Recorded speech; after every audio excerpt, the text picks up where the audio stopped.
The Beckhard-Harris change formula. The Beckhard and Harris change formula is a model for whether change will happen or not. The formula contains the elements that both drive and resist change in an organization and represent a more complex version of the recovery truism. The pain of staying must be greater than the pain of changing. Despite this, the formula does leave some opportunities for improvement, particularly in the arrangement of the math. The pain of staying the same. To effect change, there must be some pain associated with the current situation and the way of doing things.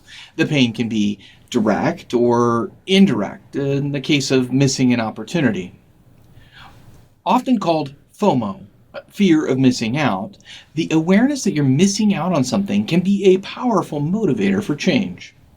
Often in change, the challenge is increasing the awareness of the pain in a way that doesn't get rejected. Much like how the Scared Straight program for anti-drug abuse didn't work, we can't often directly tell people how they're in the pain that we can see.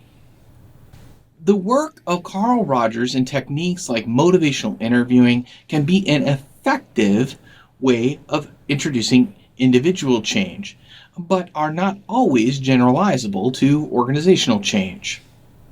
Despite the challenges, it's critical to articulate the pains of the current situation so that the balance scales can be tipped towards a change. The pain of change. Change always comes with some level of discomfort. Whether that discomfort is in the additional work to make the change, the uncertainty of the change itself, or in the increased workload that the change may bring. Change is inherently seen as painful, at least in some sense. William Bridges' transition model focuses on the feelings of loss and uncertainty and how they can be seen as resistance or friction in the process. To be effective, change managers must expose how the proposed change is possible, doable, and better. The pain of changing needs to be appropriately cataloged to get to an accurate view of the change effort, at least as much as possible. It's too easy for everyone to make the change bigger than it actually is. So what's the math? The math of the equation goes like this. C equals A times B times D greater than X. Well, wait a minute. What are those things?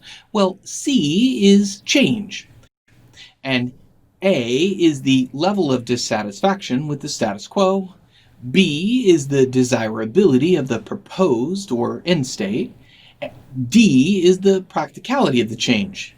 And X is the cost of changing.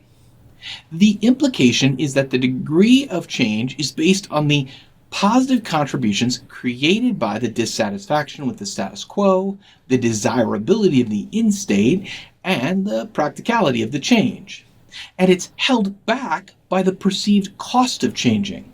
So, to increase the output, you increase dissatisfaction, desirability, or practicality. The primary problem I have with this equation is that even though the formula has you multiplying dissatisfaction, desirability, and practicality, the relationship doesn't appear to be this simple. If that were the case, and someone hated the status quo but had no desire for the end state, they'd get a 0 for the change, because anything multiplied by 0 is 0. In reality, there is an amplification factor that happens when the forces of constraint, pain of change, perceived or lack of practicality of the solution, and the forces to drive the change forward, like dissatisfaction with the status quo and desirability of the end state. However, it's not clear that this can be modeled with a simple multiplication, at least without carefully controlling the scaling of the variables. Criticisms. As I just discussed, the amplification of factors is likely imprecise, and scaling of the factors becomes difficult. However, this is a good way to evaluate what the forces are that may be acting towards or away from the desired change. This towards or away from the desired change is akin to Kurt Levine's force fields.